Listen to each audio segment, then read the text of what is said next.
haji kita itu kan setiap tahunnya jamaah sekitar 221 ribu, sedangkan umroh kita hampir 2 jutaan. 60 sampai dengan 70 triliun per tahun dari kegiatan haji umroh dan haji. Pak Presiden berharap ada cash inflow dalam jumlah yang relatif besar. Jadi minimal kita punya kampung haji di sana, ada hotel yang bisa menampung minimal 50.000 sampai dengan 100. Didukung oleh BNI.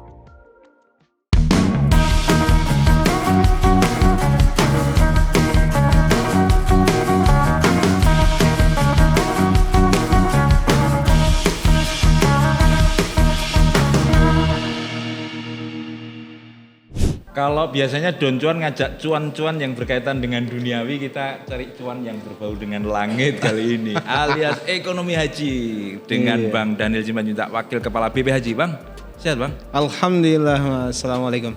Waalaikumsalam warahmatullahi. Dari haji? Ya, masih kelihatan botak. Masih kelihatan ya. Temuannya apa Bang? Katanya banyak temuan di sana. Wah, banyak sekali karena kan tahun ini Badan Penyelenggara Haji itu badan singkat kementerian yang dibentuk oleh Pak Prabowo. Tapi tahun ini itu masih bertugas dua fungsi.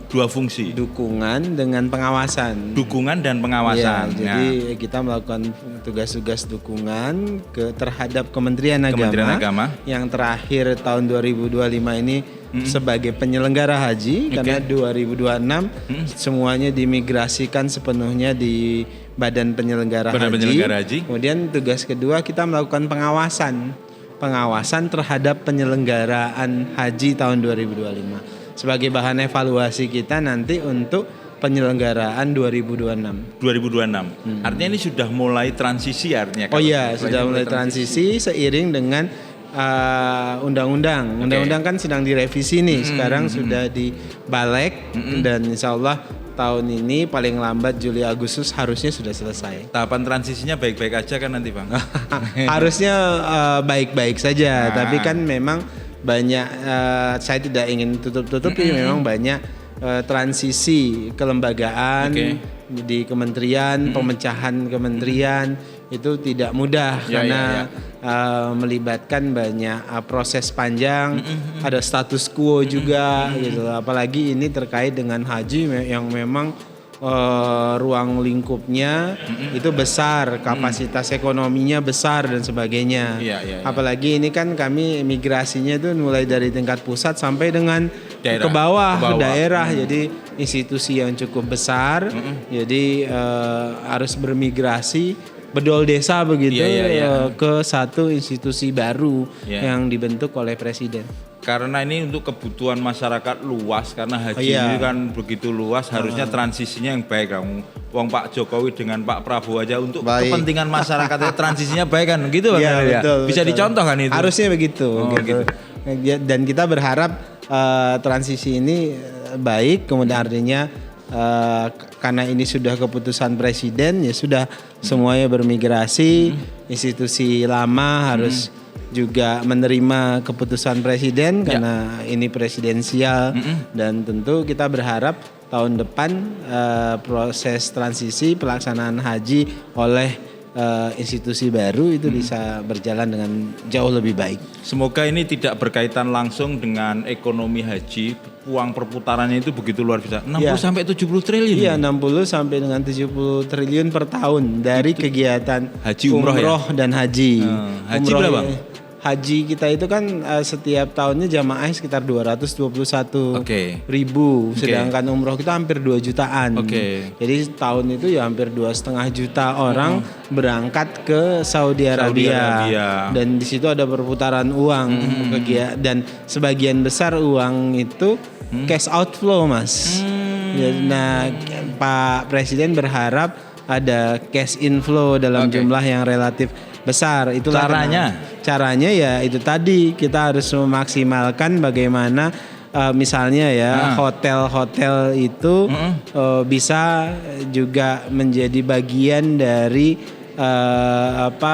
kegiatan ekonomi kita. Misalnya kan itu yang didorong oleh Presiden untuk membuat kampung haji. Kampung haji. Jadi minimal kita punya kampung haji di sana, ada hotel yang bisa menampung minimal 50.000 sampai dengan 100.000 dan itu kan akan sangat membantu mengurangi cash outflow karena akan masuk lagi ke Indonesia. Investornya nanti orang Indonesia sendiri atau gimana? Ya bisa orang Indonesia, juga bisa dari luar negeri, tapi kan juga yang jelas itu adalah akan kembali ke Indonesia, ya. Termasuk terkait dengan catering misalnya.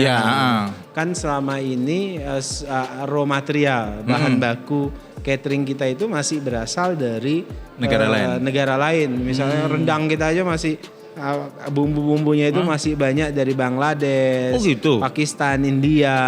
Bayangkan kalau rendang kita rasa kari gitu. Ini gimana ya rendang kalau ngomongnya dari Bangladesh ini? Iya Bang, benar tuh. Bumbu-bumbunya itu 2025 ini sudah mulai hampir 100% dari Indonesia. Namun ternyata kita punya kendala.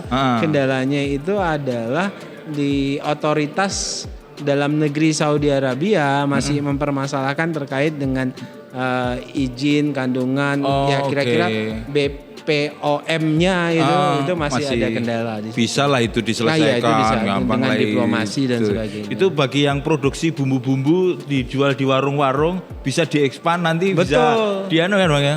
Ikan. Kita ikan yang dimasak di sana untuk catering kita sebagian besar dari Vietnam, Thailand. Misalnya patin, kemudian tuna itu belum banyak disuplai dari dalam negeri. Beras juga masih disuplai dari Thailand, Vietnam. Nah, kita ingin dorong ya ini dari dalam negeri sepenuhnya. 2030 ditargetkan putarannya sampai 190 triliun. Oh, iya karena Arab Saudi itu kemungkinan di 2030 mereka punya Saudi Vision 2030. Mereka ingin memperluas kapasitas haji dan umroh. Yang tadinya kan 2 jutaan, mereka ingin target 5 jutaan. Top banget. Yang pasti thank you Bang Daniel sudah hadir di sini dan ngomong masalah ekonomi haji.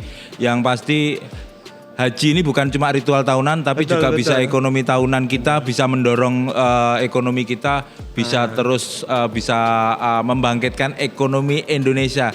Ya semoga ini menjadi baik-baik aja ke depannya. Amin. Siap. Terima kasih Bang Daniel waktunya. Sama-sama. Yang sukses dunia, sukses akhirat. Sukses dunia juga. Kalau ngomong cuan dengan haji, dengan soal haji ini bisa mendapat sukses akhirat juga. Yang pasti jangan ngomong cuan tanpa don cuan.